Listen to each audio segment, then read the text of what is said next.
Premier livre de Samuel, chapitre 6. L'arche de l'Éternel ayant été pendant 7 mois au pays des Philistins, les Philistins appelèrent les sacrificateurs et les devins et leur dirent : Que ferons-nous de l'arche de l'Éternel? Apprenez-nous comment nous la renverrons en son lieu. Et ils répondirent : Si vous renvoyez l'arche du Dieu d'Israël, ne la renvoyez point à vide, mais ne manquez pas de lui payer une offrande pour le délit, alors vous serez guéris, et vous saurez pourquoi sa main ne s'est point retirée de dessus vous. Et ils dirent : Quelle offrande lui paierons-nous pour le délit? Et ils répondirent, d'après le nombre des princes des Philistins, 5 hémorroïdes d'or et 5 souris d'or, car une même plaie a été sur vous tous et sur vos princes. Vous ferez donc des figures de vos hémorroïdes et des figures des souris qui dévastent le pays, et vous donnerez gloire au Dieu d'Israël.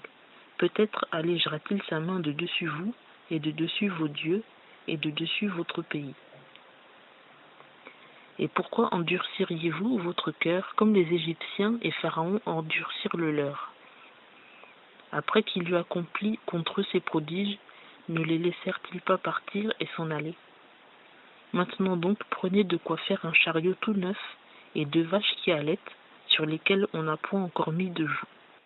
Et attelez les 2 vaches au chariot, et ramenez leurs petits à la maison. Prenez ensuite l'arche de l'Éternel, et mettez-la sur le chariot. Et mettez les ouvrages d'or que vous lui aurez payés en offrande pour le délit dans un coffret à côté d'elle, et renvoyez-la, et qu'elle s'en aille. Puis regardez, si elle monte vers Ber-Shemesh par le chemin de sa frontière, c'est l'Éternel qui nous a fait ce grand mal. Sinon, nous saurons que sa main ne nous a point touchés, mais que ceci nous est arrivé par hasard. Et ces gens firent ainsi. Ils prirent 2 vaches qui allaient et les attelèrent au chariot et enfermèrent leurs petits dans la maison. Et ils mirent l'arche de l'Éternel sur le chariot et le coffret avec les souris d'or et les figures de leurs tumeurs. Alors les vaches prirent tout droit le chemin de Beth-Shemesh et tinrent toujours la même route, marchant et mugissant.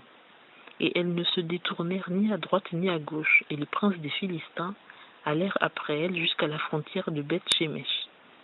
Or les gens de Beth-Shemesh moissonnaient les blés dans la vallée, et ils levèrent les yeux, et ils virent l'arche, et se réjouirent de la voir. Et le chariot vint au champ de Josué de Beth-Shemesh et s'arrêta là. Or il y avait là une grande pierre, et on fendit le bois du chariot, et on offrit les vaches en holocauste à l'Éternel. Et les Lévites descendirent l'arche de l'Éternel et le coffret qui était auprès, dans lequel étaient les ouvrages d'or, et ils les mirent sur la grande pierre. En ce jour, ceux de Beth-Shemesh offrirent des holocaustes et des sacrifices à l'Éternel. Et les 5 princes des Philistins, ayant vu cela, retournèrent le même jour à Écron. Et voici les tumeurs d'or que les Philistins donnèrent à l'Éternel en offrande pour le délit. Une pour Asdod, une pour Gaza, une pour Askelon, une pour Gath, une pour Écron. Et il y avait des souris d'or, selon le nombre de toutes les villes des Philistins soumises aux 5 princes, tant des villes fermées que des bourgs sans murailles. Or la grande pierre sur laquelle on posa l'arche de l'Éternel est encore jusqu'à ce jour dans le champ de Josué de Beth-Shemesh. Et l'Éternel frappa les gens de Beth-Shemesh parce qu'ils avaient regardé dans l'arche de l'Éternel. Et il frappa dans le peuple 50 070 hommes. Et le peuple fut dans le deuil, parce que l'Éternel l'avait frappé d'une grande plaie.